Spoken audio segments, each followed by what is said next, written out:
Hi all, welcome to football arena. World കപ്പിന്റെ രണ്ടാം semi final പോരാട്ടത്തിൽ അർജന്റീനയും ഇംഗ്ലണ്ടും തമ്മിലാണ് ഏറ്റുമുട്ടുക.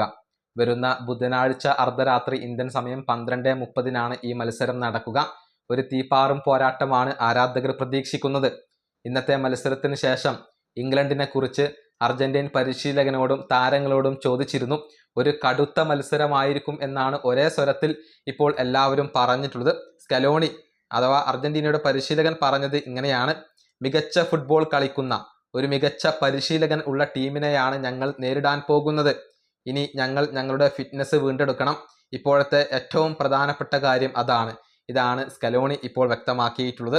അതേസമയം ക്രിസ്ത്യൻ റൊമേറോ ഇംഗ്ലണ്ടിനെ കുറിച്ച് പറഞ്ഞത് ഇങ്ങനെയാണ്: ഇംഗ്ലണ്ടിനെതിരെയുള്ള മത്സരം കടുത്ത മത്സരമായിരിക്കും. ഈ വേൾഡ് കപ്പിലെ എല്ലാ മത്സരങ്ങളും ഞങ്ങൾക്ക് കടുത്തതായിരുന്നു. ഇപ്പോൾ ഞങ്ങൾ സെമിക്ക് യോഗ്യത നേടിയത് ആഘോഷിക്കും. നാളെ തൊട്ട് ഇംഗ്ലണ്ടിനെ കുറിച്ച് ചിന്തിച്ചു തുടങ്ങും. ഇംഗ്ലണ്ട് മികച്ച ടീമാണ്, അതുകൊണ്ട് തന്നെ കാര്യങ്ങൾ ഒട്ടും എളുപ്പമാവില്ല.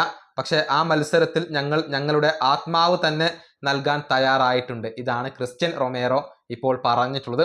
ഇനി ലിയാൻഡ്രോ പരേഡസ് ഇംഗ്ലണ്ടിനെ കുറിച്ച് പറഞ്ഞത് ഇങ്ങനെയാണ്: വേൾഡ് കപ്പ് കളിക്കുക, ഇംഗ്ലണ്ടിനെ നേരിടുക എന്നുള്ളതൊക്കെ എൻ്റെ സ്വപ്നം തന്നെയാണ്, ഒരു സംശയവും വേണ്ട.